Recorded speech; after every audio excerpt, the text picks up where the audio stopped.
All right.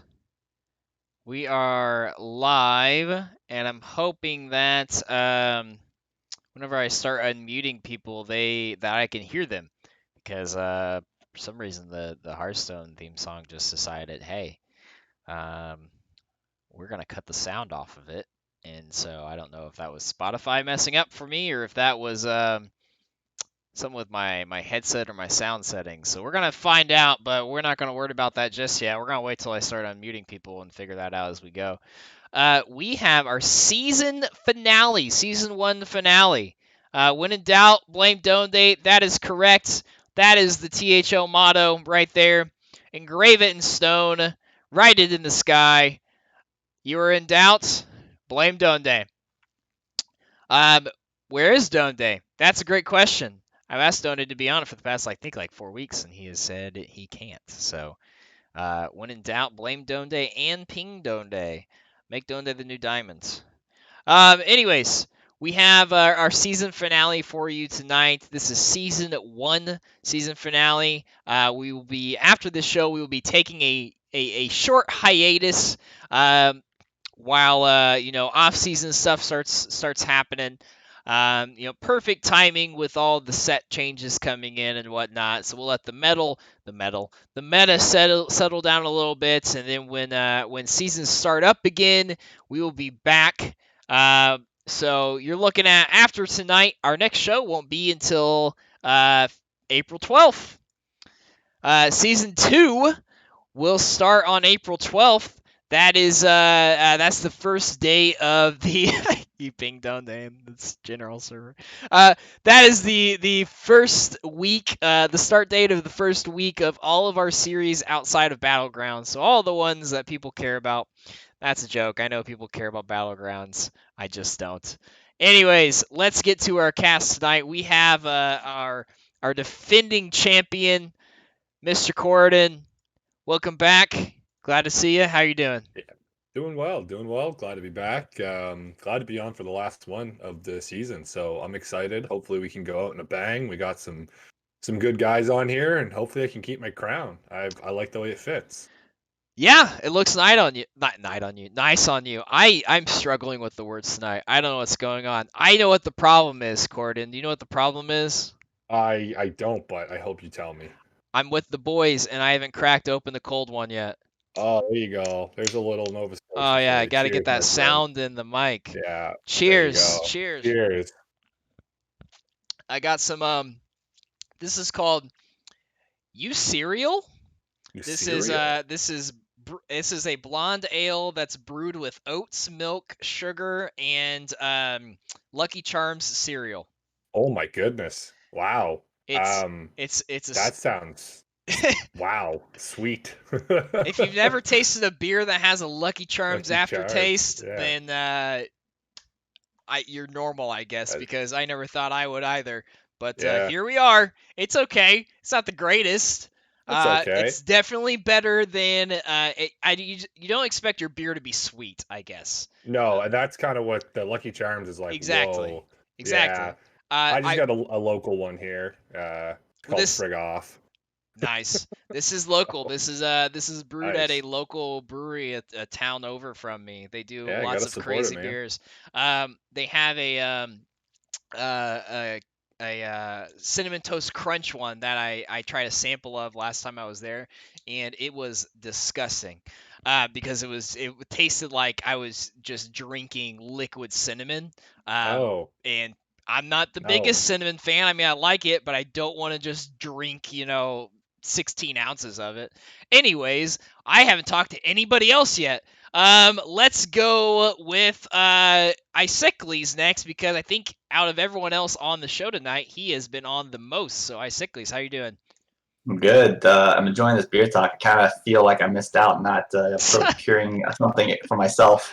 I might have had some good options in the fridge, but I'm here with my classy glass of water, so keeping it cool and refreshing. But I'm doing good. Exactly. I mean, you know what? You're taking the healthy path, and that's a great thing. We should all praise that. Um, let's move on to Marty B. Has been on in a few weeks, but he's back tonight. How are you doing, Marty? Doing all right. Kind of tired. Was up until 6:30 a.m. last night with some work, but it's been better now.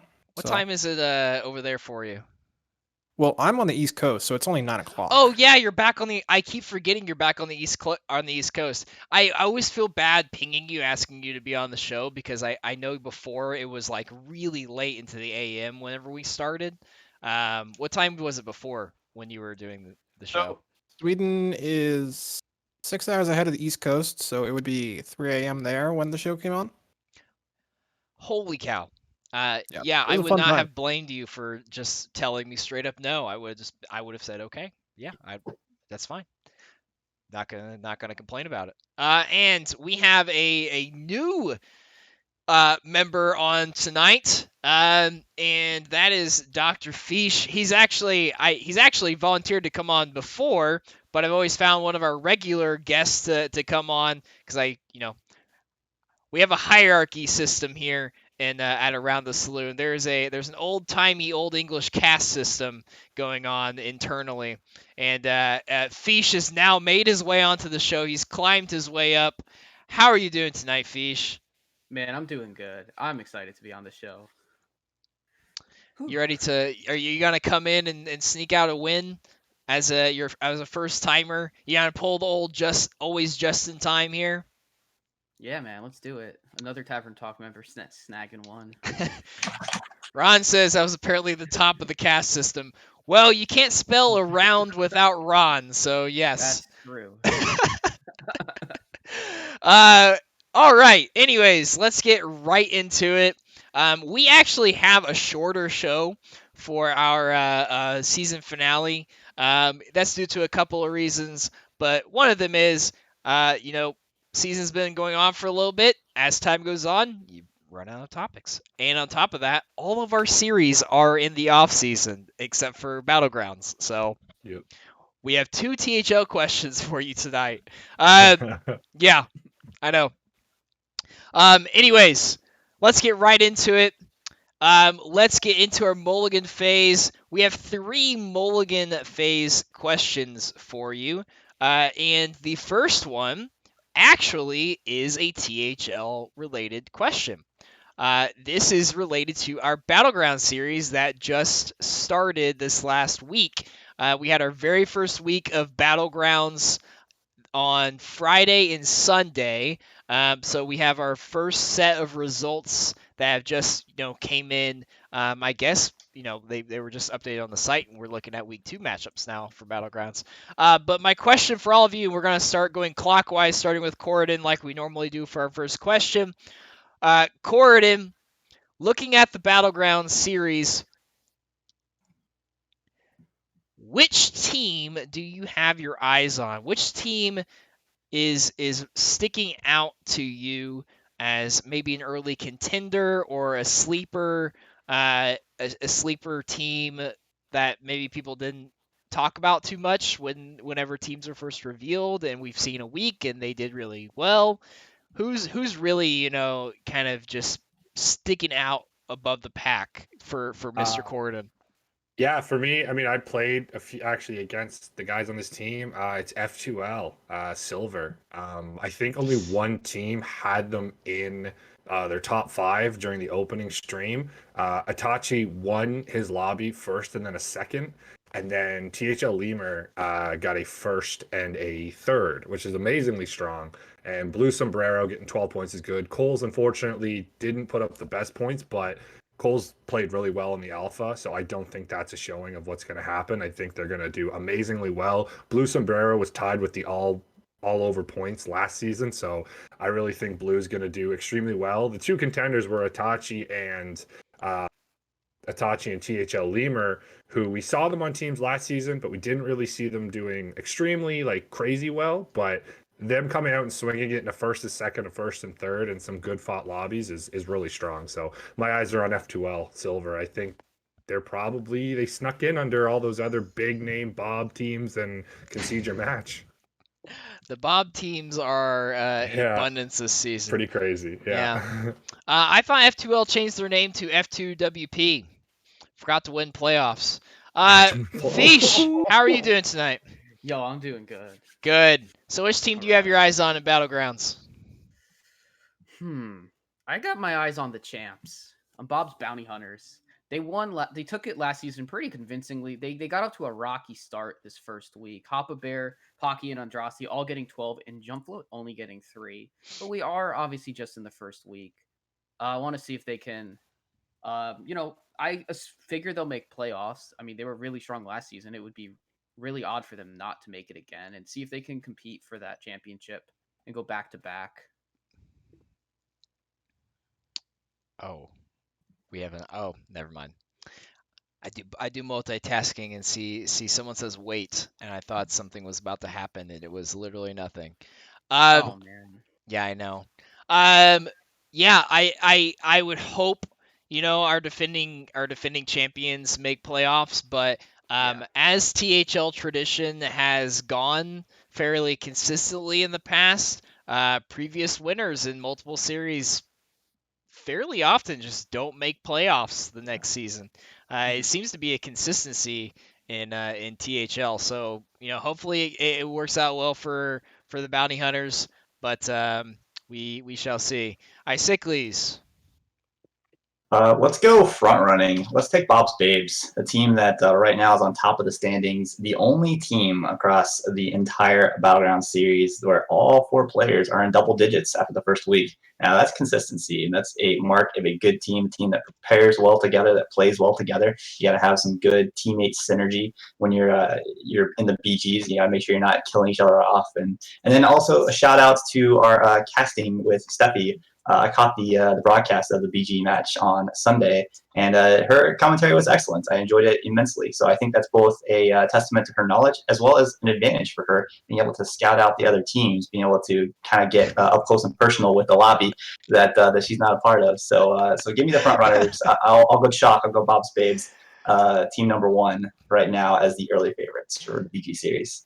So you're insinuating here a little bit that Bob's Babes has a bit of an advantage because they have a BG's caster on their team. Exactly. Yep. Can I put my hand in the ring as a BG's caster and on a team?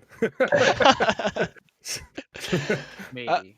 Marty B, who do you have your eyes on? Man, it sucks because Corden, I know I'm a bit of a sellout when it comes to these things, but Corden kind of has a point.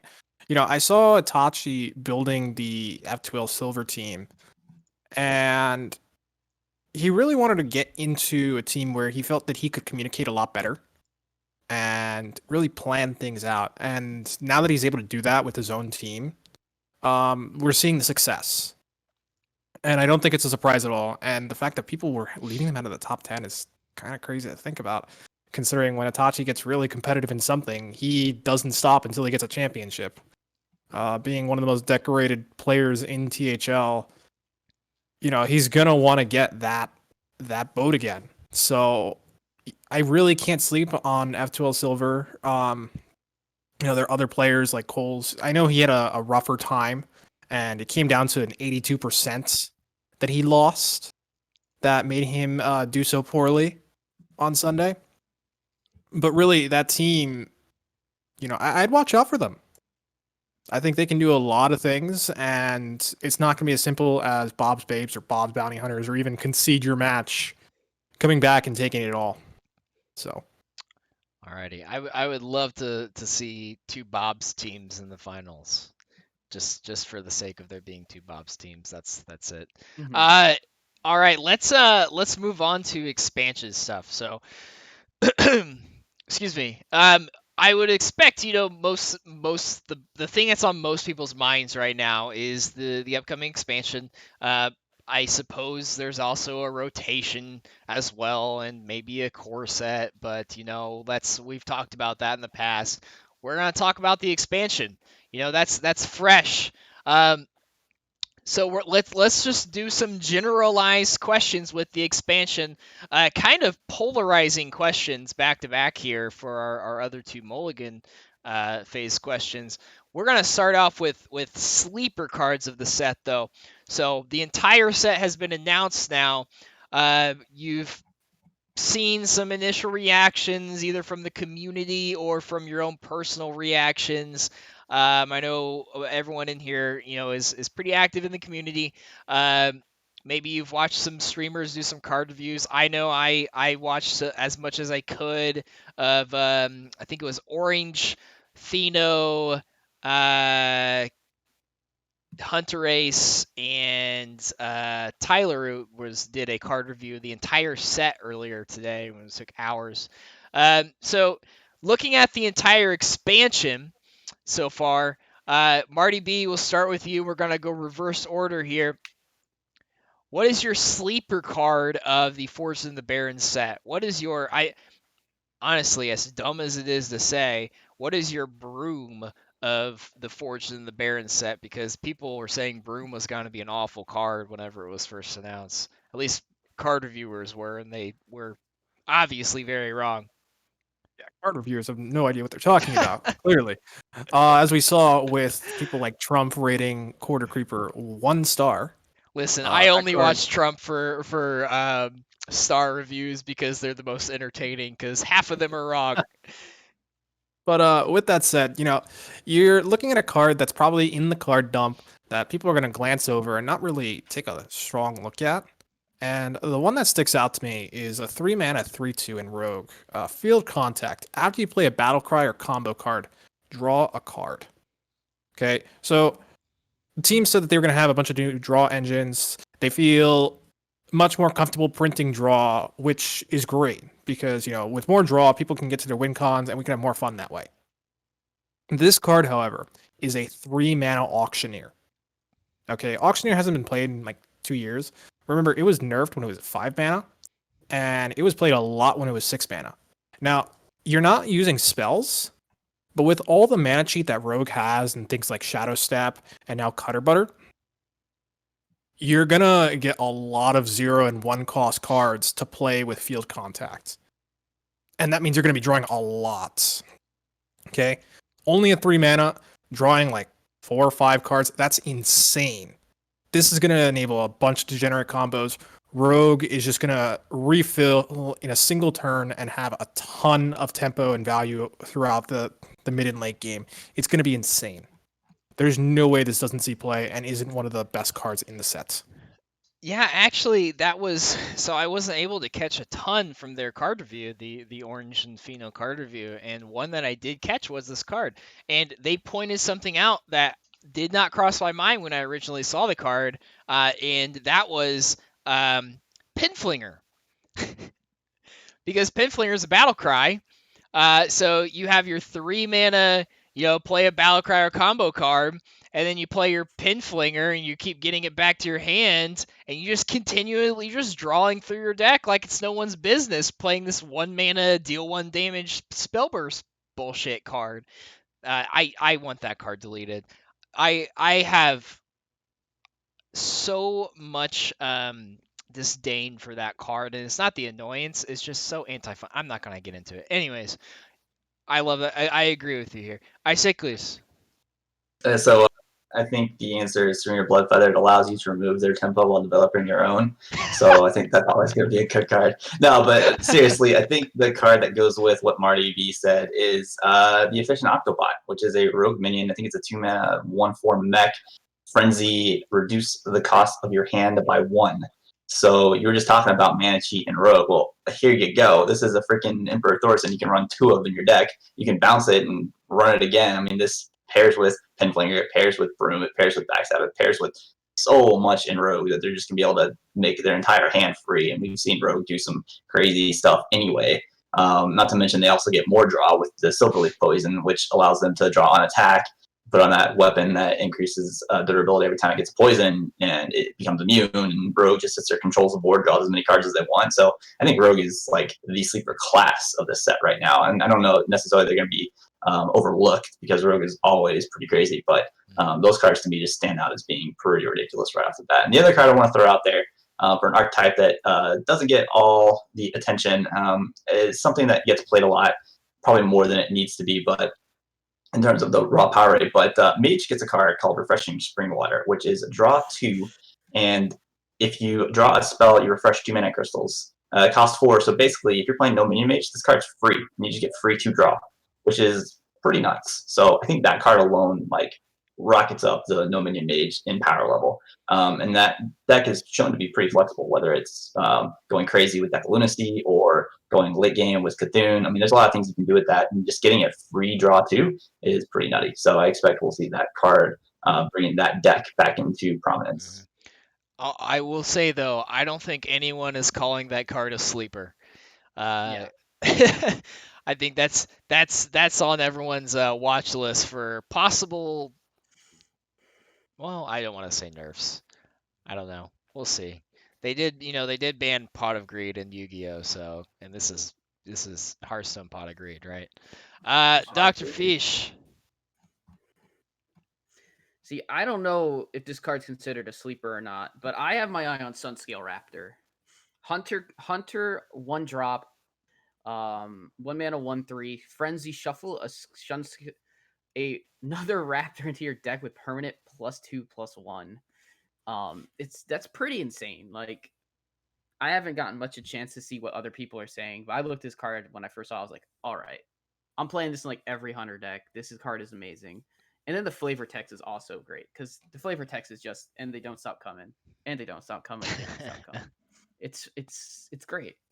Like, did they hit the ground running? Yeah, they did hit the ground running. Corden.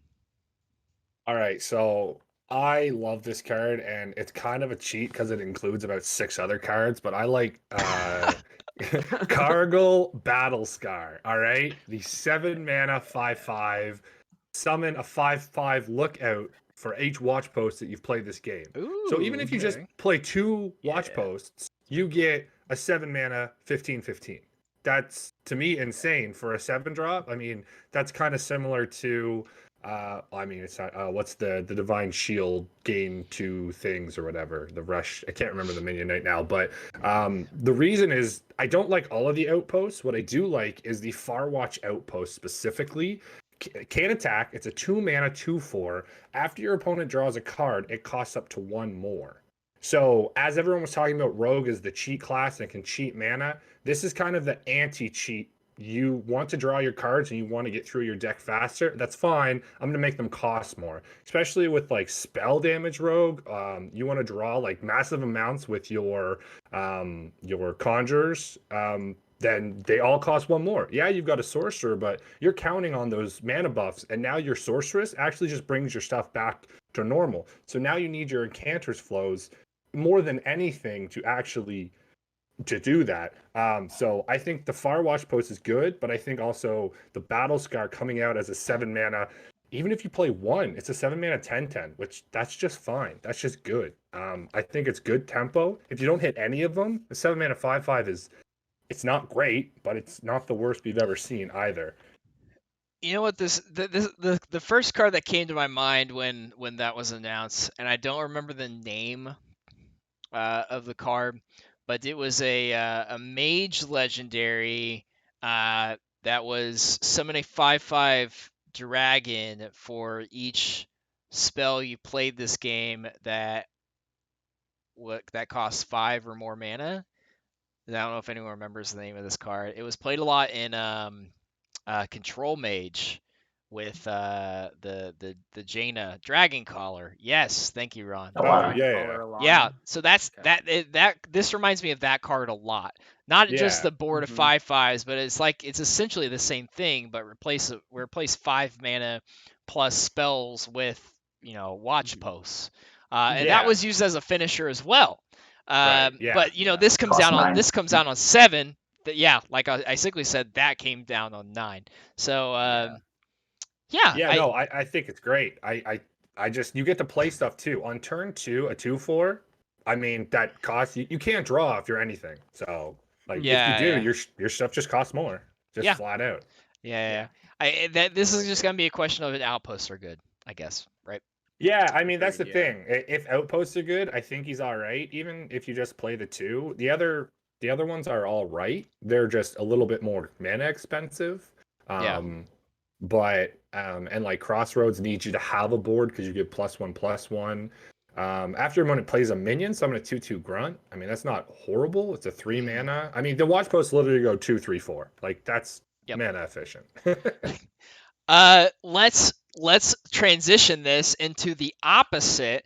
Let's stop talking about sleeper cards and let's look at the cards that people were getting all giddy about that you think is probably a little overrated. That's something that people are excited about and you think this just isn't going to see play, or it's going to see a lot of play early and then it's just going to die off because it's a meme, or just you don't think it's going to fit into the meta. However you want to take this is up to you. Let's start with Icicles here. Icicles, what is your most overrated card from the Fortune of the Baron set? Well, as you know, I am a man of the people, so I wanted to know what the course. people were saying, and so I went to Reddit, and of I was course. looking at. Let's I go. looked at all the comments. So there's, Oasis Alley 70 comments, Ruined Orb 30 comments, Total Wild Yeah. 30 comments, Altar of Fire 334 comments. This is the Warlock card that makes you and your opponent both discard 3 cards. Now people hate Ticketus. They're like, oh my god, Ticketus is so broken. I hate Ticketus. Altar of Fire is like super early annoyance Ticketus. It's not good. I mean, realistically, like those 3 cards weren't going to be played anyway. So this card is fine. I guess it fills a niche role for Warlock to be annoying. It's not really that good, but people are going to hate it. People are going to be crying for it to be nerfed, and people are going to be like complaining and adding their opponents and cursing them out because they're playing this card. So yeah, this is the card that I think is going to just burn with holy fire everyone that plays against it, even though in realistic terms it's not that good of a card. Do you think there's ever a world where you build a quick draw Warlock deck and play that portal, and then you run 2 of these, and so when you don't have anything left in your deck, you're just burning your opponent's deck and filling your board with imps? Probably not. The problem is the portal kind of sucks. Yeah. Like, I don't know if it's a good enough payoff. They have some other good payoff cards, like the taunt that goes to 1 mana is fine. Yeah. The thing that life steals when you have less than 10 cards is fine, but it's not good enough, I don't think. I think that, you know what this sounds like? This sounds like a deck that Kibler's going to take to Legend, and then people are going to play it on ladder and just get steamrolled on because. And then everyone's going to yell at Kibler because for their playing name's not Altar Brian Fire. Kibler, right? Yeah, exactly. Steffi, you missed us talking about your team. Yep. Man. Sorry. Let's throw this now over to Corridon. What is your most overrated card from the Fortune of the Baron set? All right, so this is probably the hottest and the spiciest. I don't Ooh! know. Marty B hasn't gone yet, so we'll see. Hottest and the spiciest. Okay. All right, let me prepare myself. Kazakus. Oh! Kazakus. Oh! Ooh. Oh! Hear me out. How dare you? Hear me out. Hear me out. All right. Kazakus is great. Diamond Love is Kazakus. rolling over right now. I know. Pissed. I'm sorry, Diamond. I'm so sorry, but just Kazakus. I know everyone says Kelitheth. Everyone loves 2-drops. It was said before. And then everyone won Kelitheth. And then they had to nerf Kelitheth. That's fine. But with Kazakus not allowing you to run any 4-drops at all, in this expansion alone, there are 9 legendary 4-drops that are coming out with the Barons. So if you want to run any of them, you can't run Kazakus. You just can't. And some of these are the Blade Master Samuro, so the new one that's coming out, the new neutral. And then after that, you've got both rogues. You've got the Priest. You've got Mage, Druid, Paladin, Demon Hunter, and you have Shaman. So literally everyone except for Warrior and Hunter, I believe, are not going to have to run 4-drops. So with just seeing that, if you get a legendary, you're going to want to play it. You like playing legendaries on opening day. It's a new, fancy, fresh card. You want to just take it for a run. If it's Kazakus and it's the only one you have, then yeah, it's a great card. Play it. But I don't think it's worth taking that many 4-drops out. Not to mention just the power level of 4-drops coming out of this expansion. Cards like Refreshing Spring Water, as we talked about earlier. Can't run it. Outrider's Axe is an outlandishly good card in Warrior right now. Rancor is a great card in Warrior right now. These are really good cards that you're just not going to be able to include in your deck because you want to run Kazakus and you want to feel like One Night again. You're not building potions anymore. You're building golems, and the golems aren't that great. So You make a point. You do make a yeah, point. not that I'm saying it's not going to be a bad. I think it's going to see play. I think it's just going to be a bad decision of people not wanting to play other cards because of Kazakis. That's my Yeah. biggest thing. I do think it's a great card. Don't get me wrong. But the question is it overhyped? And I really think it is. I think it's on a scale of 1 to 5. It's probably a 3 or a 4. But it's not a 5 In a because vacuum, it's a Exactly. good card. But Yeah, having but- to not be able Yeah. to play those other 4-drops that you think will be played in every standard deck. I see where you're going with this. Yeah. I'm less And angry at your Rogue- point now. Rogue and Wild can't play Edwin now, so there you Ooh. go. No, Edwin's they reverted. reverted Oh, it to they 3 reverted mana. him, didn't they? Yes, Oh, they yeah. reverted him. Yeah, never mind. Yeah. I don't play. I just remember he went to 4, but never mind. He's back. Edwin's safe. Don't worry. Okay. Fish. Hmm. Hmm. First off, I want to say that Broom Paladin doesn't play any 4-drops right now, and that card and Kazakis would definitely fit there, just as a slight counterpoint. But looking at cards that I think might be a little overhyped, dang, I was looking at I was kind of looking at Refreshing Springwater, because if we're looking at it in a world where we play all Spell Mage, that deck has never been good, and I don't know if this one card's going to make it any better. But also, and I know we had a little discussion about this earlier.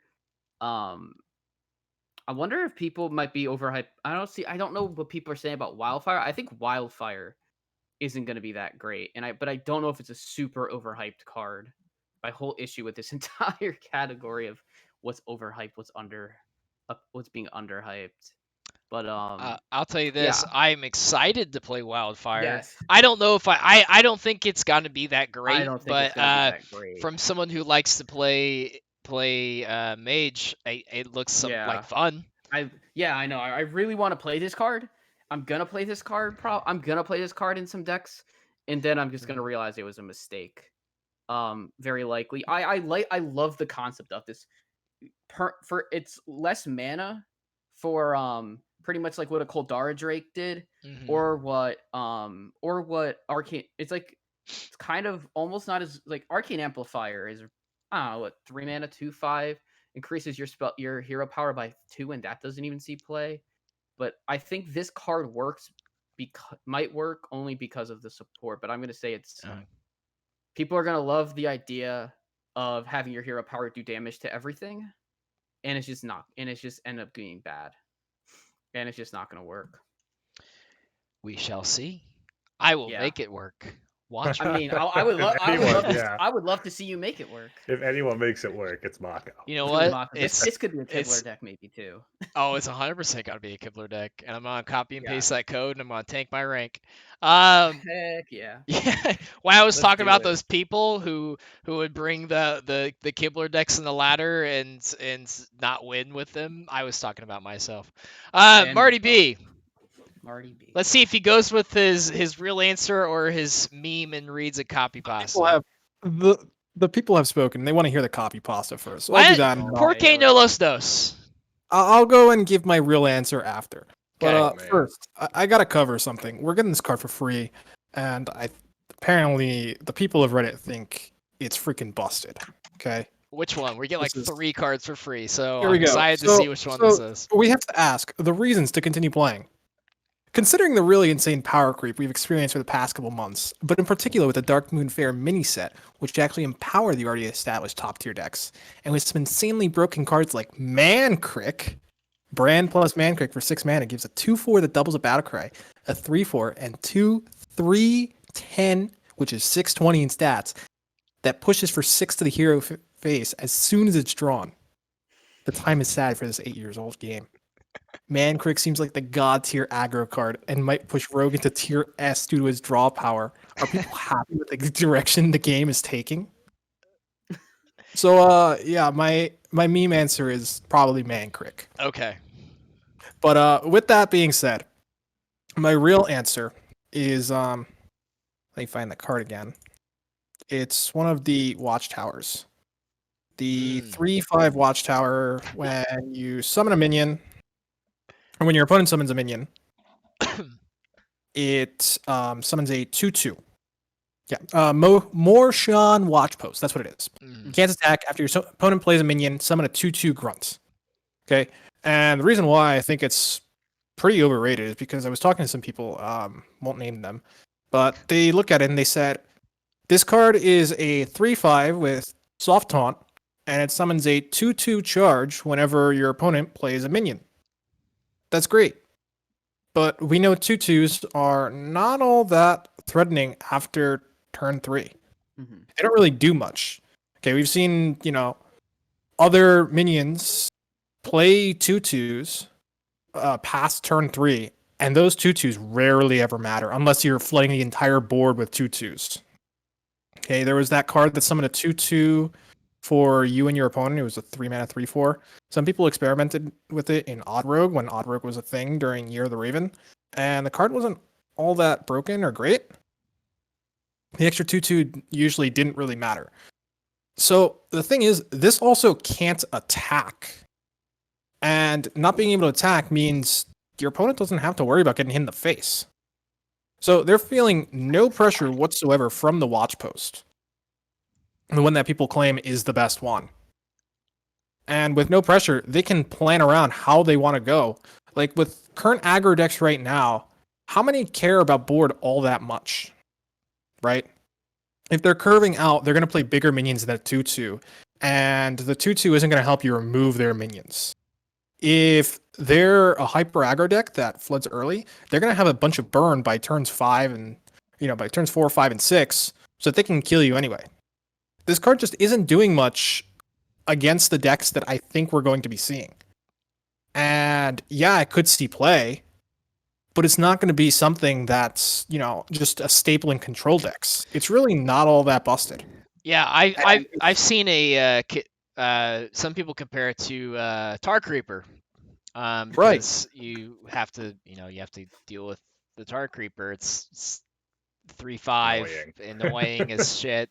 I wonder if there's ever a world where you put these watch posts in a druid deck with stat buffs, and while they're summoning 2/2s on your side of the board, when it gets to your turn, you can use those stat buffs, and then they have charge, and you can just go face or trade.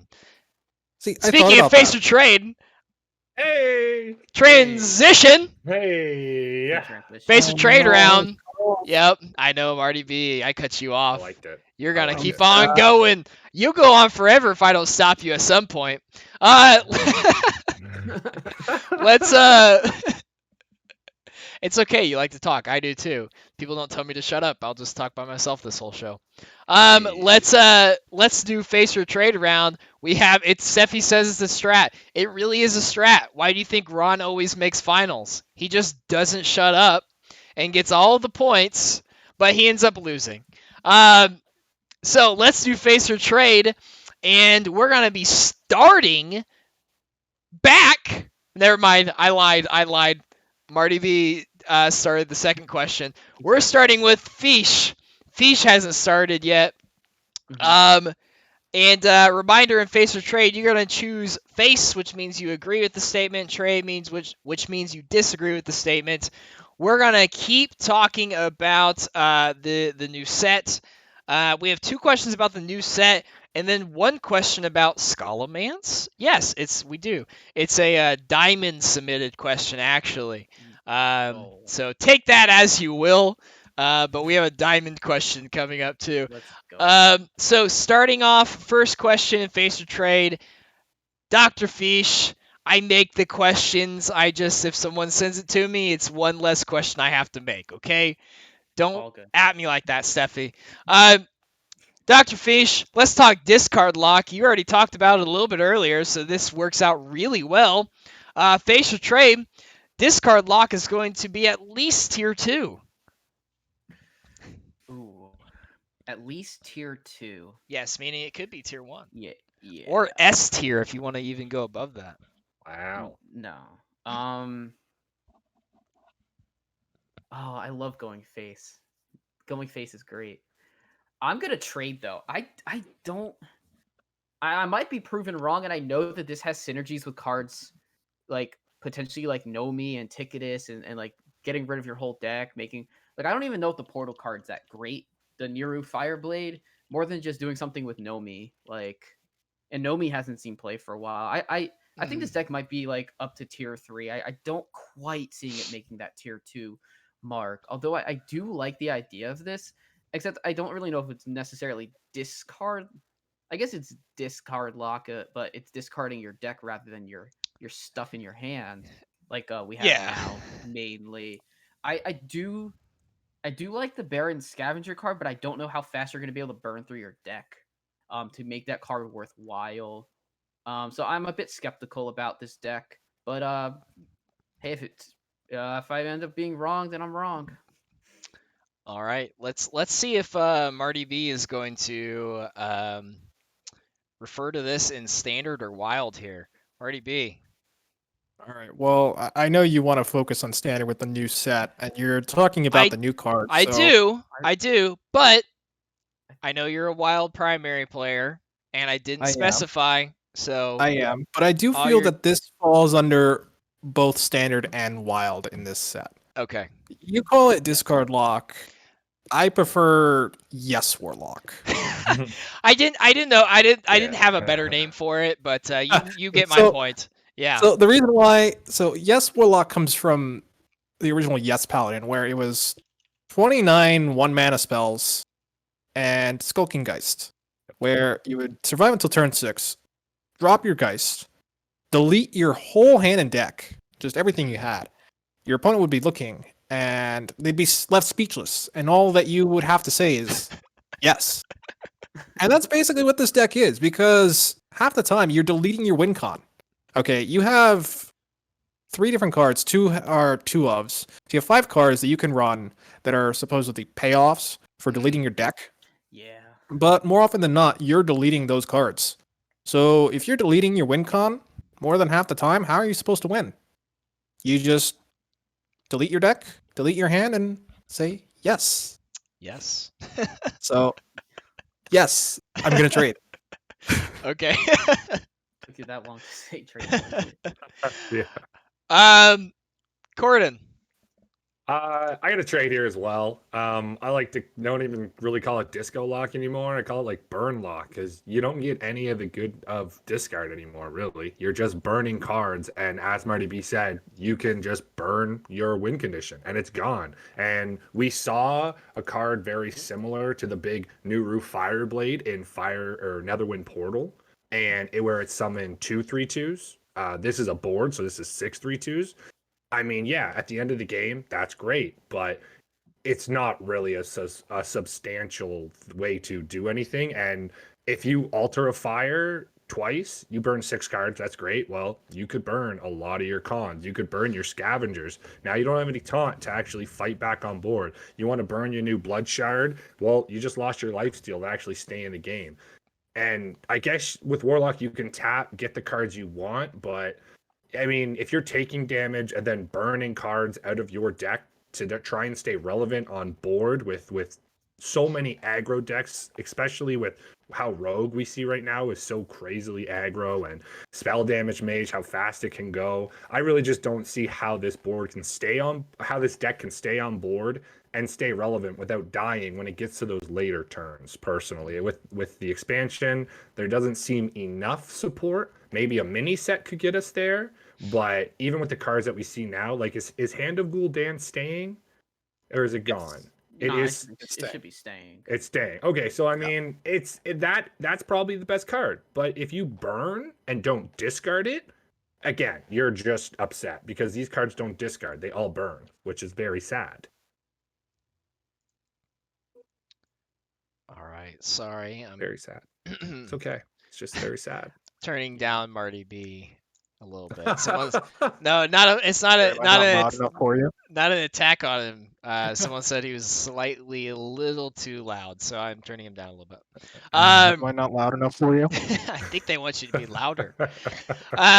Well, What did you Eh, say? Nope. Nope. And Isocles.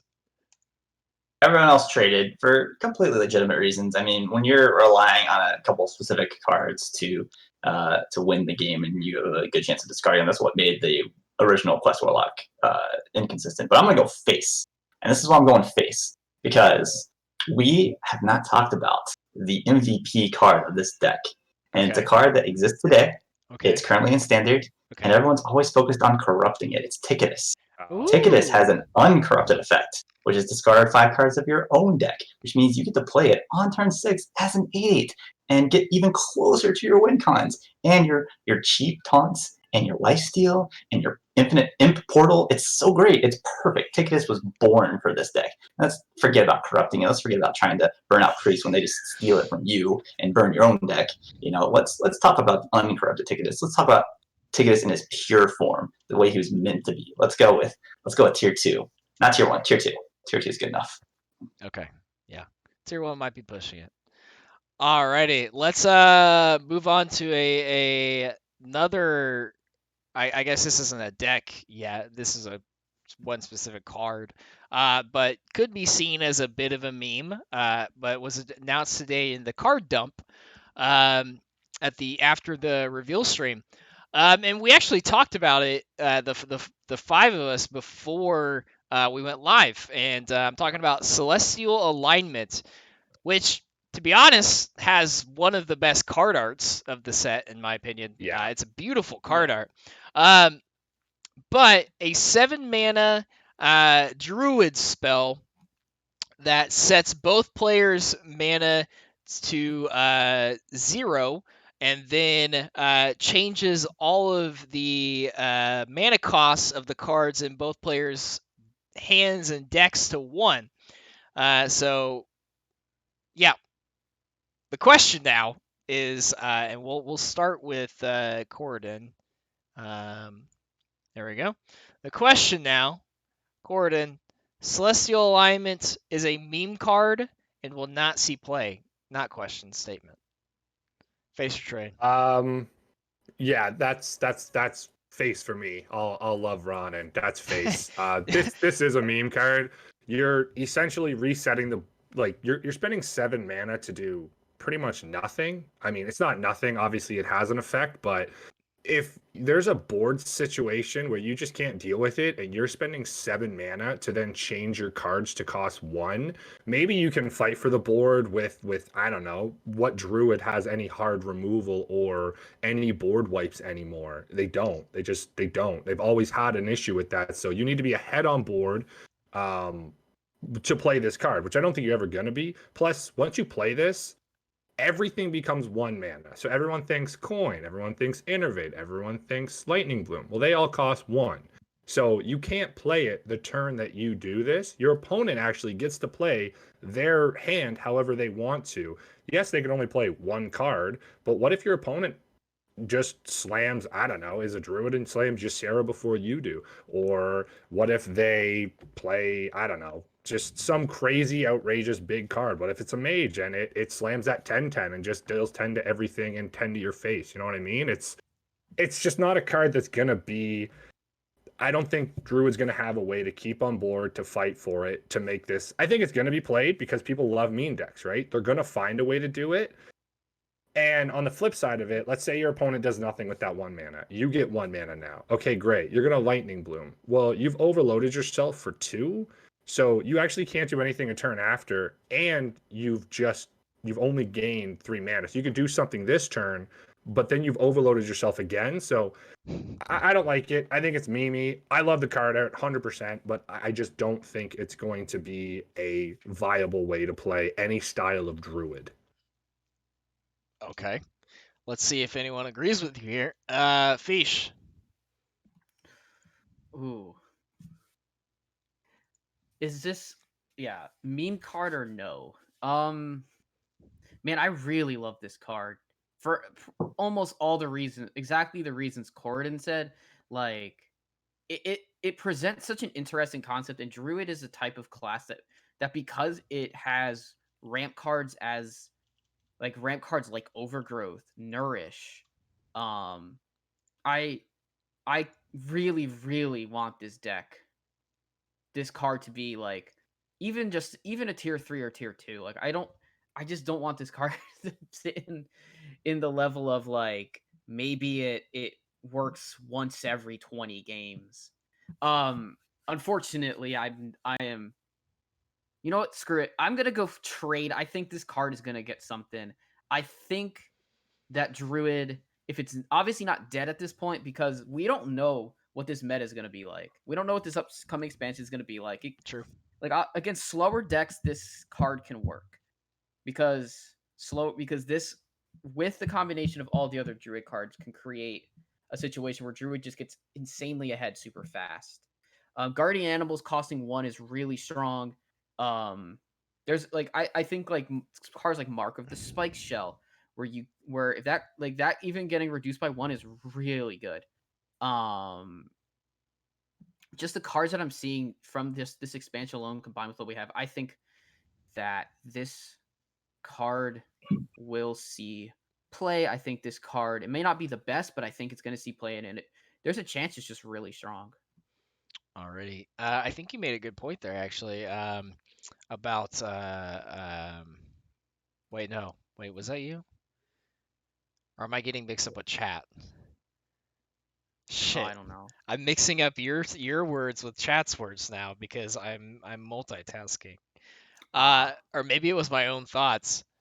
I don't The know. cereal's getting to me. It's going straight to my head. It's the Straight to the marshmallows, brain. man. The marshmallows, they fuck you Taste up. the rainbow. They The get you rainbow every is time. like, woo! Sloshing you. Oh shit. It was chat. I went back. So Oh damn. Geranium said against slower decks this card sucks, but against aggro decks, you Yeah, might I have can see something that. here, You right? know what? I might have it 'Cause backwards. You're right. yeah, well, I mean, against against aggro decks, I mean, Yeah. they're already playing a fuck ton of 1, 2, 3 drops. So Yeah. those 3 drops costing 1 mana is like what? 2 mana Yeah. discount. Okay, I'll Me- stop talking about me- it though, in case one of the other guys wants to make a point like this. Meet my 1 mana GA. Exactly. Sicklies. All right. So I don't know if this is a good idea, given what you just said about your state of attention and what chat's doing to you. But I'm gonna Chat is not usually this active, and I'm trying to keep up with it at the same time. Yeah. It's All not right. working out, man. It's not working So out. here we I go. gotta All right, I'm ignore gonna do it. it anyway. I'm taking the risk. I'm gonna fire off a piercing shot here on a 1 health minion. So I'm sending 5 Woo! damage face, but I'm killing a minion on the way because I think this card's not good. For most of the reasons stated. I think the aggro problem, the fact that you have to wait till you have 7 mana. But granted, you can get there faster, but then you're spending 7 mana doing nothing essentially. That's pretty rough. That being said, this is the kind of card that just gets creative people's juices flowing because they want to figure out how to make this card work. They want to understand like what can I break in this game with this card? What can I do? It's just ridiculous. And so Blizzard's taken away some of those with Malagos and Alex, old school Alex, and things like that would immediately come to mind. So this is going to be a sort of a creative challenge. This is the new sort of Astral Communion way to figure out how can I figure out a way to make this card good. So it's definitely going to see a little bit of play. People are going to experiment with it. It's going to show up on ladder way more than it should. But I think overall, it's just not going to be very good. Interesting. I have my own thoughts. I'll hold on. Marty B. All right, you guys are all questioning whether this thing will be played. What if I told you this card is going to? I'm going to trade, by the way. This card is going to limit Druid sets for the next 2 years. Ooh. Okay, you cannot. So if Druid gets any sort of defensive tools in the early game and can survive, then Druid is going to use this to get a win con. Yeah. Right now, we're already looking in Wild. And does anyone remember Naga Sea Witch? Yes. Oh yeah. Yeah, this is new Naga. So you ramp to this, you survive till then, play Oaken with a new 5/10, by the way. 4 mana Vargoth into or Oaken Vargoth into Oaken the 5/10 taunt. And then you get to 7 mana, play this, drop like 5 giants, and then play a Lotheb next to it, and then you just win the game. Okay, so and the thing is, you don't even need giants to really go off people were also fitting a Togwaggle Azalina combo. Okay, you wait a turn or Like- two, and then you Togwaggle Azalina, and then you just win. So it doesn't take a lot for this to have degenerate combos. Druid will definitely find a way to Sure. do it in the late game. It's just a matter of getting to the surviving part. And I guarantee that we will see some sort of defensive tools that allows Druid to get to 7 mana so that they can play this, play their win con out, and then people will be very sad. People are going to hate this card more than they hated Guardian Animals. Someone made By a the way, very good point in chat. Dr. Bomb D said this is a wild thing. So This is a wild card. I Yeah, guess, wild. This card's silly. I love Yeah. this card. but it's just something I didn't I hadn't thought about because my mind doesn't go to wild when I see cards revealed. But the twig stuff, that I forgot that card existed. Twig of the World Tree. Yeah. Yeah. That's gonna be really interesting. Do you think that's gonna be something, Marty? Twig? No. Twig won't be a thing. Wow. You're just going to play that out and have some degenerate combo. It's going to be really flashy. Probably not great, but good enough and popular enough that you can consider it a thing and not really just a meme. And Yeah. I can't see how we go 2 full years without something like that happening in Standard 2. Wait, so you don't think that there's gonna be a good Druid wild deck that's like get your With this twig down expansion. to get your twig down to one health, not I don't know, I know it's not called health, durability, and then play this, set your opponent to 0 mana, and then set yourself back up to 10 mana? People have No? done that in Wild with other things where they twig and then they also Togwaggle at the same time and break the twig with Sphere of Sapience, and it gives them a bunch of mana. It's a big OTK. But it's never been fantastic. This deck, you just kind of play this, play some degenerate combo, and then you win on the spot. And that's what's going to happen in Standard sometime within the next 2 years. Okay. So it's not going to be fun. People are going to be very mad about this card. They like it now, but it's going to either limit Druid's set for the next 2 years, or it's going to need to be nerfed. Interesting. Yeah. Okay. I can see that. I'm- Yeah. I'm excited Yeah. to see what happens with this then, considering you're one of the few people that I've heard talk this card up. So I kind of hope you're right, because I do want to see this card see play in some fashion. Maybe not take over the meta like you're proclaiming it could, but I do want to see it see some sort of play. Okay. We have our last face or trade question, and then after this question, Jesus Christ, Diamond. After this question, I'm putting his question up on the screen, and it's the wordiest one we have, and it's not fitting on the screen very well. Crap. Okay, you're gonna have to give me a second. I have to reformat this freaking question. Diamond should just type it out in chat. No, I will not do anything like that. There we go. That works. It looks weird, but it works. We have one more question. We're actually going backwards in time, back to the future, and we're going to talk Scalomance. This is a Diamond submitted question. It's actually a good question. He said it to me, and I was like, that's perfect. We're putting that on the show. So we are going to talk about Scalomance 1-drops. Fish, you are in last place right now. This is the last question before we eliminate people, so it's your choice. Would you like to go first or last? I'll go first. Okay, so we'll start with Fish, move to Isicles, Corridon, Marty B. Fish, starting with you, face or trade. Scalomance has had the most impactful set of 1-drops from any Hearthstone expansion. Oh gosh, I had to rack my brain to think about all the 1-drops. You played chose first. Yeah. I know. I Or did. first. Definitely. Crap. Because I'm just thinking about I'm just thinking about Nax and the impact that Undertaker had. I know there wasn't maybe that many other great one drops then, but overall, I will actually go face here because we're looking at Skullman's one drops being Penflinger and Broomstick. And those cards have shaped so much of a meta for 2 expansions now, where you've had decks literally create like an archetype like Libram Paladin, that absolutely like took a package like Libram that wasn't that great and kind of just made it better because you could Broomstick and Penflinger and just start doing all sorts of damage with it. And obviously Penflinger seen play in many decks. Both of those cards created the ETC combo. Took a card that we all thought, that a lot of people thought was going to be really bad, and turned it into an OTK combo that was crazy strong.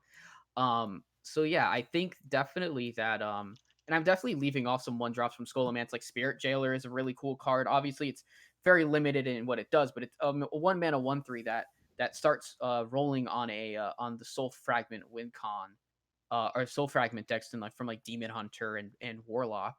I do think that Skullomance had a lot of strong one drops. So yes, face all day on that. All right, let's see who agrees with you and who doesn't. Icicles. So I'm gonna go trade. I think the one drops and skull elements are really good. Definitely, they have enabled some pretty crazy shenanigans. But overall, like impact, there have been other one drops that have had more impact alone in a single card than the collection of skull elements cards, and that's. You go back to Tunnel Trog enabling an entire year's worth of Shaman just dominating. It patches, which patches, oh my god, like that card was just insane. I mean, Fish mentioned Undertaker. Risky Skipper at a Galakrond's Awakening has basically shut down aggro and powered Warrior for an entire year, and now it's gone. So everything kind of resets a little bit. Aggro feels like they can fight again, but I think you can go back in history and find single cards from other expansions that have had more of an impact than the collection of Skullman's cards. And we'll probably see some of these Skullman's cards get nerfed. Broom and Pen have been talked about a lot, but all the cards that I mentioned either got nerfed themselves or had the cards that supported them or around them get nerfed in some way. So I mean, even like redefining how they work, like Patches no longer having charge, and Undertaker just completely being obliterated after dominating the meta for so long. So I think it's Skullman's is fine, but I think other cards have had more of an impact than any of the Skullman's cards. Alrighty, Gordon. This is face 100%. I'm just looking at the actual Skullman's cards. There's 29 one drops out of all of them, and I counted 6 of them really haven't seen play. Only 6 of them. Out of everything, not only the fact that you have Broom and you have Penflinger, you've got these impactful cards. There are cards that people don't think about that have completely defined the meta, like Wand Thief.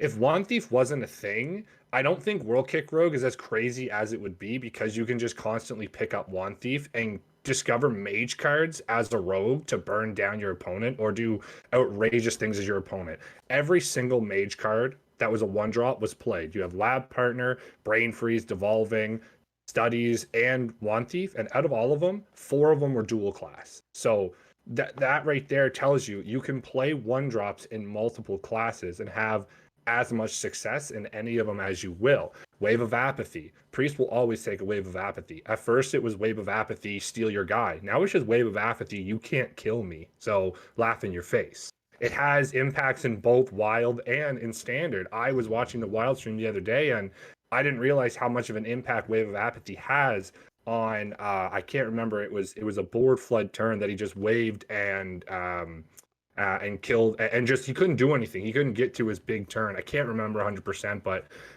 Shield of Honor is another one. It's in Enrage. So I think 100% had the most impactful.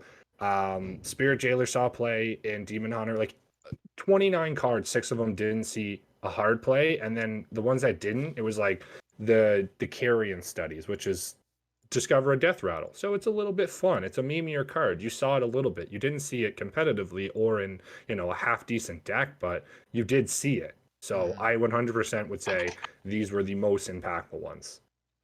Okay. Marty B. Yeah, I'm gonna go phase two. Corden brought up a few good points.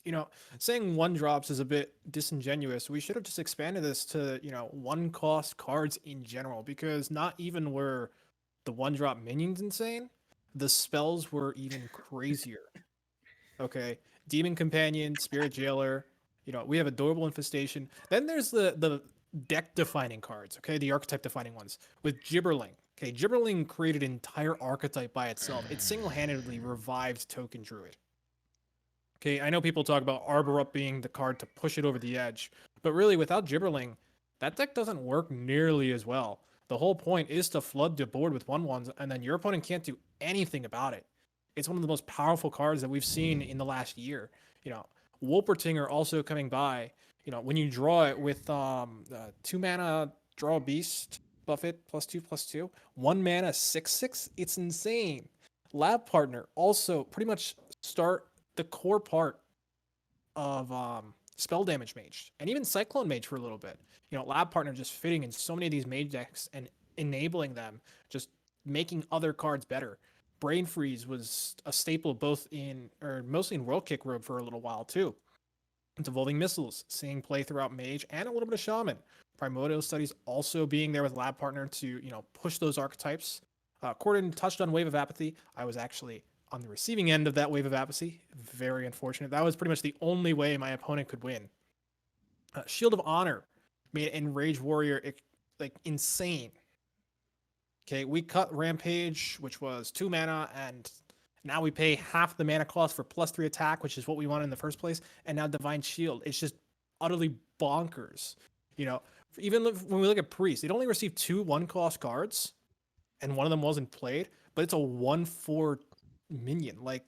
That's so crazy. We've gotten to the point where power creep is so hard that a 1/4 is not good enough in this format anymore.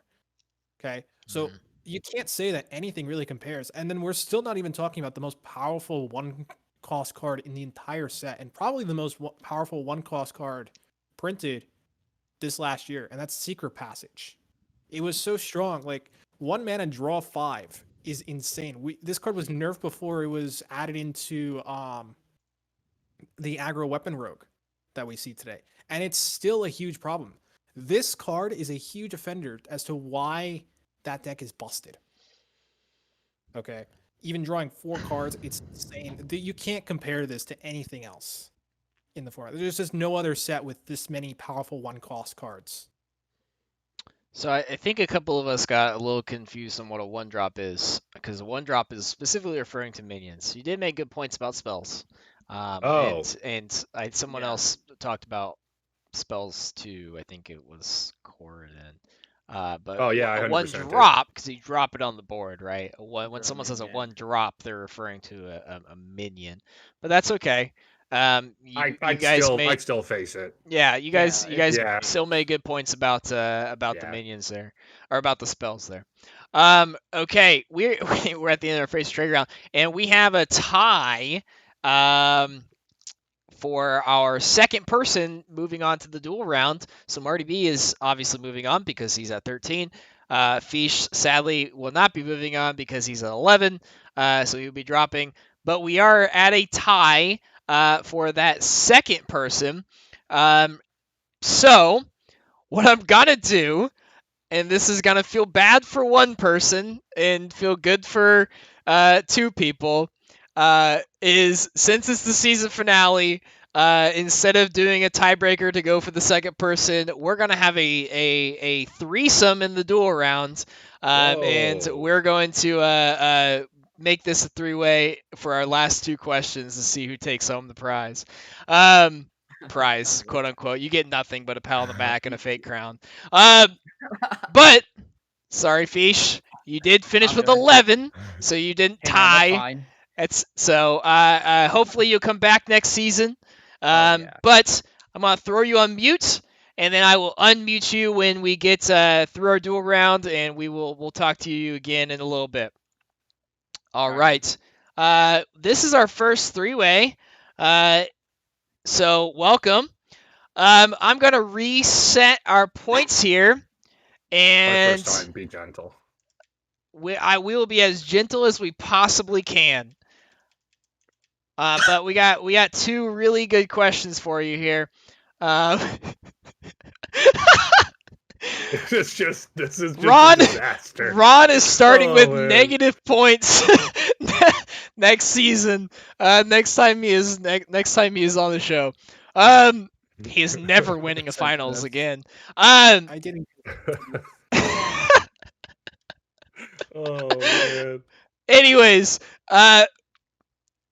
last two questions of our dual round. I have a tiebreaker question for our dual round. I didn't have two tiebreaker questions prepared, so that's why we didn't do one for face trade. But I do have one prepared for our dual round, just in case it happens if we don't have an overarching winner. But we're not going to be doing like we normally do for our dual round, where we rotate who starts and who goes second, because we have three people. So we're just going to go. We're going to go Cord and Marty, Isicles, and then we'll reverse it and go Isicles, Marty, Cord. And I think that's the most fair. Marty's always in the middle, so he's never going last. And then one of the other two will get to go first once and then last a second time. I think that seems the most fair here. So let's talk about diamond cards here for a second. They kind of came out of nowhere when they were announced. I don't think anyone was really expecting them. I didn't see any hints of them coming up. They weren't on the whatever you call it, the roadmap for this year. And they were just like, hey, we made these cool 3D diamond cards that you get, if you get basically given to you if you get the tavern pass.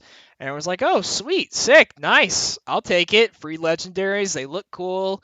They look different. I like it. So my question, we'll start with Corridon first and then go Marty B, Isicles, is should Blizzard make diamond cards for past sets now? Should they make some, a couple of diamond cards for older sets? Gordon, what do you think? Shout out to Diamond. Yeah, I think it'd be great. I think it'd be a really good way to allow people in Wild to have a lot more opportunity to play things. And I think it's going to draw back a lot more of the community that we lost that, I like Gadgetzan or I like Karazhan, and they want to play those certain cards. And, well, I'm never going to get a Diamond Kazakis, the potion vendor. It's like, well, yeah, you can. I think the Diamond cards look awesome. I love that they're free. They're behind a paywall in the Tavern Pass or the roadmap, but you get so much from it now. And I think Blizzard is doing a great job in introducing things, and they're not bending to the will of Reddit saying, well, we want more gold. It's like, well, let's give you something additional that maybe you didn't think you wanted, because everyone loves cosmetics. We all have played games where we have done cosmetics. Every year, every season, if you get 5 wins, you get the card back for that thing. That's a cosmetic. It's a free cosmetic, and everyone has the one that they love. Everyone throws it on random. I have mine on random because I like so many of them. Cosmetics are a way to drive your game, and the fact that Blizzard isn't putting it through a paywall, again, I say a paywall, but I think you should buy the roadmap if you are serious about Hearthstone in any way. Like, it's just a good way to farm XP super fast. If you don't want to, then obviously don't. It is cost money, and if you're free to play, then that's fine. I love it. I think they should go back in history. Sylvanas, Ragnaros, like, come on, Ragnaros Diamond would look so good. 100%. I think they should. All right. Yes, we all do have that card back. Pirate card back or get out. Marty B. Yeah, I'm gonna go a little bit further, and instead of just saying they should, I'm gonna say they will do it. The reason is we see the classic format is coming back now, and what better to monetize the classic format than with diamond cards? Like Corden said, imagine a diamond Ragnaros on the board. So It would be so nice. Like, people are gonna be all over it, playing their favorite cards in classic. And the best thing to do so that they don't get tired of it is offer new cosmetics. People have been asking for cosmetics for so long. They're going to want to play those cards. They're going to bring them out, okay? They're going to go out of their way so that they can play them. And the more there are, the more these whales will spend. Yes, I know. We're all whales here. But it's okay. It's okay. I'll be a very happy beluga. But, Yes. Call me Shamu. Oh, you like having a whale of a time. Icicles. I see why we did this. We did some. Yeah. No, this is good points. Going last on this one, Cass thinks, because I don't want to rain on everyone's parade here. Because I think they should. I think they should. I think they will. I think Rag and Sylvanas are all good classic legendaries. I think the one drawback that they would possibly have, I think we're kind of seeing it the way they rolled it out, is that there's only 2 in the set.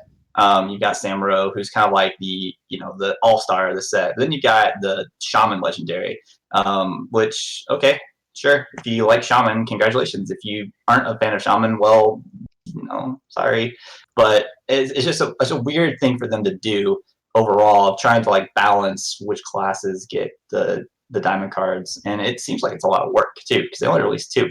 I know they want it to kind of be exclusive. They want it to be something that really stands out. And if, every class got a diamond card, if every set got, multiple diamond cards in the past, classic and wild, and let's throw diamond cards in battlegrounds and duels and mercenaries and everything else, then it kind of loses its shine a little bit. So, they have to be careful with how they do it. So that's the one thing I could see them maybe slowing down a little bit and only keeping it for the future sets. Because I think, not that they're necessarily always cowed by public opinion, but the first time they go back and do a diamond release for an old card, especially when it's not available in standard anymore, people are going to just be, outcry, because the real like popular mode is standard. Like that's where most people play. As much as they're pushing classic and wanting people to kind of diversify and try other game modes and everything, like you run the risk of alienating your core base if you go back in time with something to do like this, because you're watering down the effect a little bit and you're not giving it to people that are coming in new to the game that want something to shoot for in the mode that they play. Like, I don't want to go back and play classic. This is cool, but this isn't cool. Like, I'm missing out now. So I think that the population that they hit with that is smaller if they do it that way. So I can see that being the reason why they just focus on the future for diamond cards. As fun as it would be for us that have been playing a long time to go back and see some of those cards in diamond, I think for them their focus is on growing the game going forward and bringing standard cards into the diamond meta, if you will. All right, good points all around. I would like to have a diamonds Dr. Boom hero card, please. That'd be Drax so cool. Mad at Arms. Okay, final question. We have finished all of our Diamond Yeti. We have finished all of our series. Okay, we have finished all of our non-battleground series. Recently finishing with Pro for the boys, taking home the championship there. And I want to talk about these championship teams. We're not going to include the battlegrounds previous champions, Bob's Bounty Hunters, for obvious reasons. They would never compete against each other because they're different game modes. But looking at the most recent season's championship team from Legacy, being Foolish Madmen, from Hero being Tonka Corny. Tonka Corny, from Wild being Everyone's a Winner, and from Pro being For the Boys. If you put these 4 teams in a vacuum, meaning we're not going to worry about the format that they play in. Okay, so we're not going to worry about if they're playing Wild or if they're playing, LHS or Conquest. If we put these 4 teams in a vacuum, starting with Corridon, starting with Icicles, who comes out on top? Who is the strongest overall championship team from the past season of THL? It's a fantastic question, and Thank you. I'm I wrote it myself. I'm having a good time looking at this and thinking through, because you can make a really strong case for all these teams, and so I have to pick and choose which one I want to do. So you've got in Pro and WoW with For the Boys and Everyone's a Winner, basically taking out the defending champions on their way to the title themselves. Everyone's a Winner beating F12 Viridian, and For the Boys beating Hyper Horizon. So kudos to them. That's really strong. They showed up. They beat the runners up. And then Hero was just a really competitive series all the way through. And Tonk got corny. They kind of made a late run. ATL looked like the strong team in that conference, but it ended up being Tonk, and they just ran it. But I'm going to go with the other team for always just in time, and that is the Foolish Madmen. That is a team that we had the largest legacy season we've ever had, 24 teams, and they went undefeated. They beat everyone in their conference, and their conference ended up being the strongest conference with 3 of the semifinalists in the Gold Conference, and they went undefeated, beating that gauntlet of teams, and then winning the championship undefeated, almost 20 points a week. Just unbelievable season by Foolish Madmen. Just really impressive. The undefeated part to me is what stands out above the rest. I think that puts them in a tier by themselves, because we talk about THL undefeated curse all the time, where teams that go undefeated in the regular season end up losing in the first round, and you saw For the Boys artfully dodge it by losing the last week to an unknown team, and then taking the championship after that. So clearly they had it in mind. But hats off to the Foolish Madmen for going undefeated, breaking the curse, going all the way, beating not only the undefeated curse but also the Diamond Curse, and getting him the championship. So my choice is Foolish Madmen here for their outstanding undefeated season. All right, good choice. Yes, a tactical loss, if you will. Ron with the bonus point up there. Marty B, who comes out on top if you put all of these championship teams in a vacuum? So I'm gonna go by unweighted game win percentage first of all. Oh, Second, I want to bring up stats. points. Yeah. Well, I am the stats I man. I know. Let's hear it. So, looking at the stats, Mhm. okay, Talk If You're Corny was at 56.11% unweighted game win rate. Okay. Next up, I believe it was in Pro For the Boys, 59.2%. Okay, very good. Like if you're hitting above 55%, that's just insane. Let's just make that clear, especially in any competitive area. So, and really, I don't know if it's really fair to compare Hero and Legacy to Pro and Wild, since there's no PR, and that means those teams can just be a bunch of 1 seeds and Hero and Legacy, which is just bonkers insane to me. But with that said, For the Boys was 59.2%. Then we get to, I think it was Legacy. Foolish Madmen, 63.37%. Okay. Like, it's no surprise they won. You can't get any higher than that. So you would think. Then we go to Wild. Wild, we know, is like the most varied series, which is totally understandable. There's a lot of high-level players and a lot of not as high-level players. There's a certain tier, like those differences in skill level, even if they're small, you're going to see a massive change in win rate regardless. It doesn't matter. If we look at everyone's winner, they're at 64.44%, and they kept this up through semis and finals, where they played against the runners-up to the finals and the actual winners last season. Okay? 64.44% is just insane. I can't see how anyone could get that high ever again in any series whatsoever. So there's no way I can go against everyone's winner. Like, they just have to be the one on top. I like that you brought the stats in. The only other person that would probably do that is R-Hat, because Icicles just goes to Reddit. Gordon. I don't go to Reddit, and I don't really bring up stats, but I do bring up THL, TeamHearthLegends.com, and I'm going with Foolish Madmen. Straight to the source. Yeah, straight to the source. I mean, all that aside, Foolish Madmen 9-0 in the strongest one, as was said earlier. But this is why they would win, and I'm going to put them in each series, and I'm going to tell you why they win it. All right, so they're going to win against Wild because they already beat an F2L team. So they're going to beat the other F2L team. That's just how that works. No offense to Marty. Love him.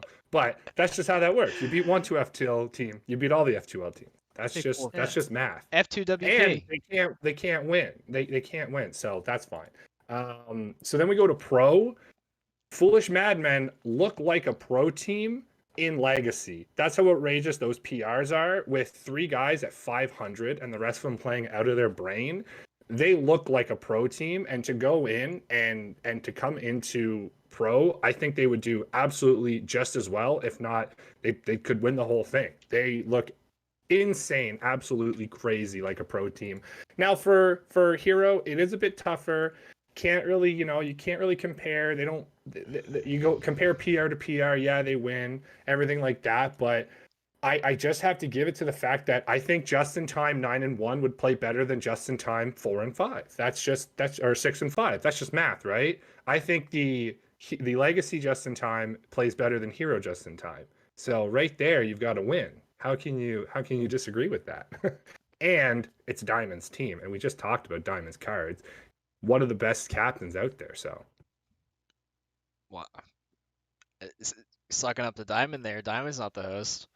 I mean, we just talked to Diamond, and that's the way it is, man. That's the way I gotta look at it. I suppose so. Yeah, we have lots of different takes here. Seems like Marty B the only one going with the stats route. Bringing that up again in chat with a 79.24% match win rate for everyone's a winner. Wow, that's just crazy.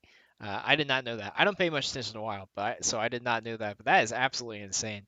So Marty, you might have been you might have had the correct choice in your response, but thanks to a purchased point up from Mr. Mexico here, Icicles.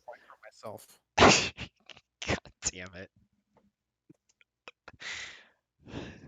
Oh no, I don't have the points.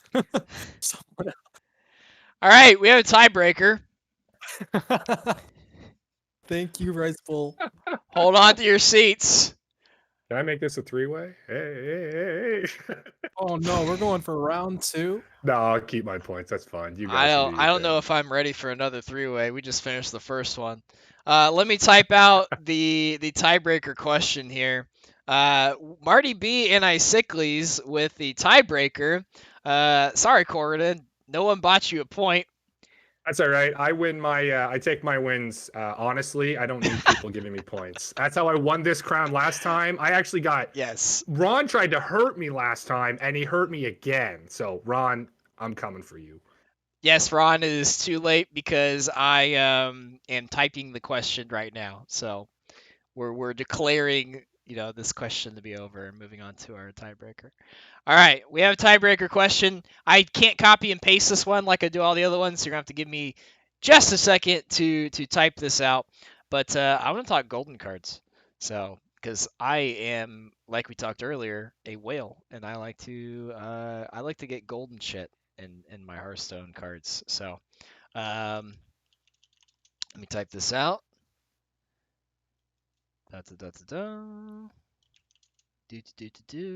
Anyone want to sing a song while I type this? No, sorry. No. Does anyone know how to whistle the Hearthstone opening menu screen theme? No one? Wow. I'm sure. Okay. Do you? If one of you would have said yes and started singing a song, I would have just given you the win right there. All right. Sucks to I got a suck. cat. That's about It's typed it. out. Nope. No cats. Sorry. I locked my cat out. I don't want any more cats in here.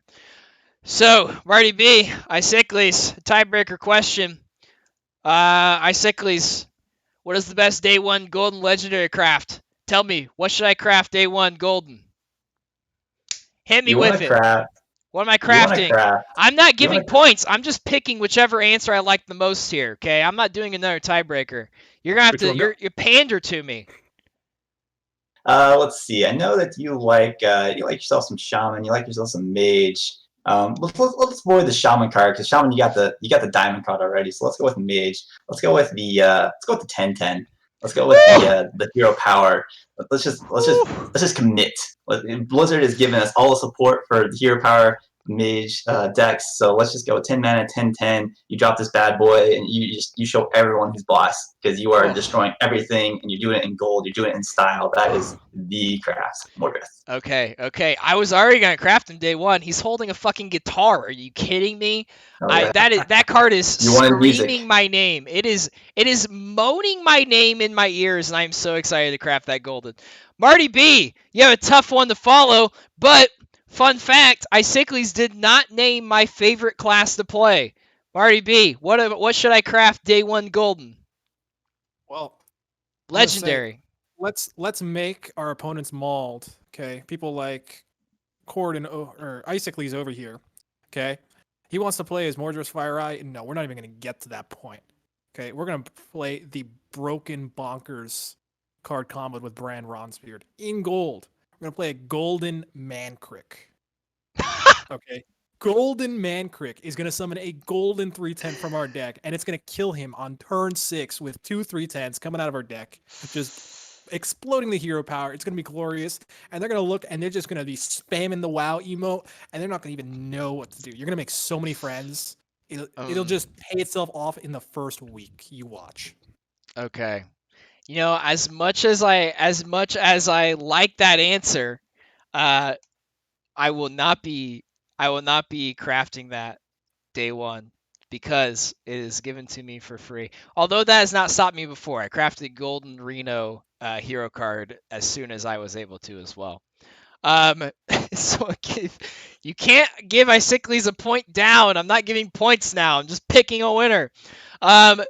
Marty B, the only way you would have won that is if because Icicles picked my second favorite card from this set is if you read chat because Base was telling everybody that I only play Warrior day one, and my favorite card of this set is the Warrior 7-drop, Mr. Sour Patch Kids himself. I'm very excited. All you had to do is read chat, and you would have saw the answer sitting right there. Sour Fang, baby, all day. But Icicles is your winner. Congratulations. Chat was the winner. Yes, the real winners were the chats we made along the way. So Icicles, this is your time to shine. This is your lethal. Don't rigged me. You gave him a point up as I was in the middle of congratulating Icicles on his win. Don't give me that shit. Icicles, you have about 30 seconds here to say whatever you'd like. Go ahead. Final show of the season.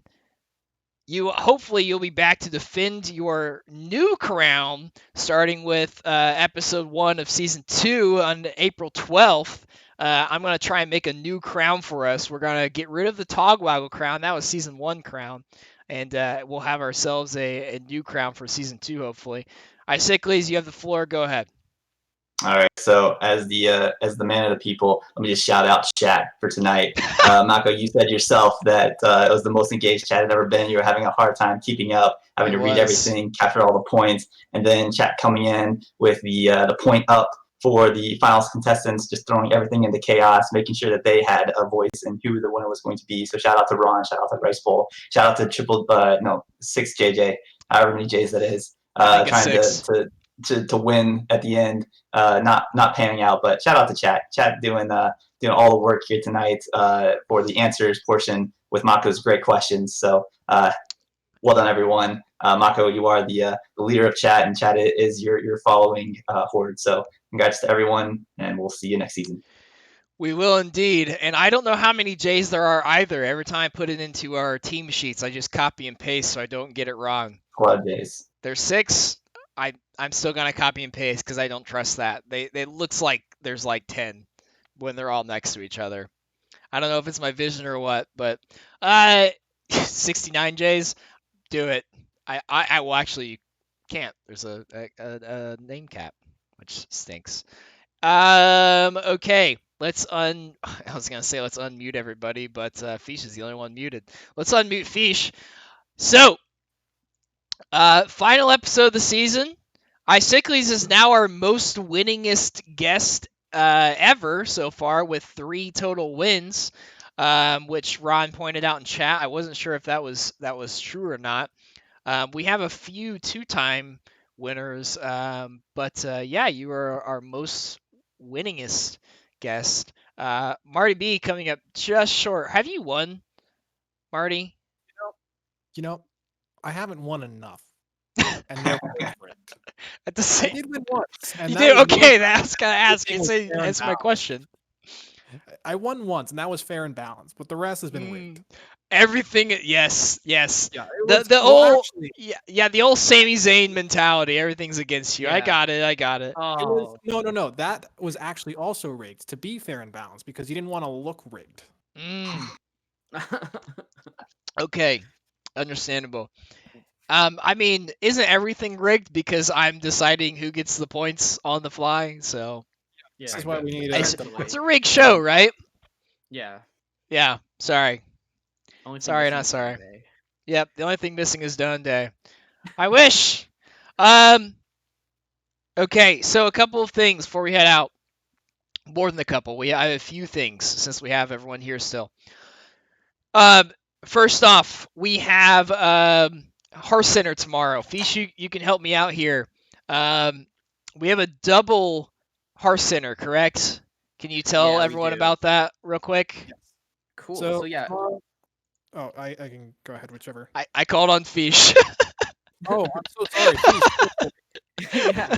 All right. So we're gonna have a Hearth Center that will have both the Wild Champions and the Pro Champions on it. I'm not sure which order, but tune in for that. We Ron, myself, and Marty doing that. Yeah, it should be um. super exciting. I believe we have everyone from the pro team and 4 out of the Mhm. 5 people from Wild confirmed. Yeah. So they'll all have their time in the sun. We'll have plenty of questions for them. Feel free to add more if you want to in the Discord, and we'll read them out. And should be a good time. Also, I have stats on both Pro and Wild series, so we'll course. probably be debuting those tomorrow as well. So if you're interested in what decks did good, what were bad, what were bait, the answers may surprise you. Check it out after the Pro and Wild champions. The answers may surprise you. Sounds like you're setting up some like Dragon Ball Z TV show for Actually, next it week. yeah. were big decks that Yeah, were- except it won't go as long as Dragon Ball Z dragged everything. So yeah, there's definitely going to be a few surprises for sure. Okay. Yeah. We like surprises here. So we have our center coming up on Wednesday. We have our Octathlon team reveal episode. It is Wednesday, correct? Can someone double check that? I'm pretty sure it's Yeah, Monday. it is. I don't want to say it's it wrong. Wednesday. Yeah. Okay. Wednesday It's would be Wednesday worse. because there's no Wednesday. pattern talk. Yes, thank you. So yes, that is on Wednesday. So get ready for that. We have 12 Octathlon teams, which means we have. Don't tell me. Get it. Don't Do tell it. me. Don't tell me. Fa- 11 times faster. 8 is 88. 88 plus 8 is 96. We have 96 teams for Octathlon. So they're gonna go. They're gonna go through each team, show off who's playing, show off the quick maps. Show off the flags for each teams. Who on each team is playing in what event. So they're gonna go into all that detail. I don't remember off the top of my head who was hosting it. I know Donde is one. I know Saku is another, and I cannot remember Hat. Ron. I thought it was Ron, Hat, Mexico. but yes, Hat and I Ron. think Hat is there too. We have 4. I thought it was 3. Wow, awesome. I think Saku's opting, but yeah, he'll probably be. Oh, chiming Saku's in. just Saku's opping. opping. Okay, I He'll don't probably know. be I get it so convoluted. So yeah, so we have the Goon Squad coming at you for the Octathlon reveal, and I'm excited because I have the best logo on the Octathlon stage. So get ready to praise me as much as you would like. I won't stop you. And then on this coming weekend, Friday and Sunday, we have more BGs for you entering week 2. It's the only event we have going on, so watch BGs casted by Corden and Steffi. Correct, Corden? Yeah, I'm Friday, and Steffi is with Blue Sombrero, I believe, on Sundays. Awesome. And Saku opts both of those and jumps in every now and then for Friday. course he does. We love us some Yeah. Saku. He's a great guy. We do call him the GOAT. And I think that is it. Oh, one final thing. If you would like to join the Around the Saloon crew for next season, shoot me a private message because as the second season draws in, I'm going to be, seeing who is going to be staying from season 1 going into season 2, and I'm going to be adding some new people because we're inevitably going to have some people have to, drop out for various reasons. So, you must like threesomes to join. Thank you, Steffi. So if you're interested in being on the rotating cast, shoot me a private message. You won't be on every week unless you win every week. So it's a bi-weekly to every 2 to 3 week kind of thing. Unless you're named Ron, then you're on as much as I can get you on.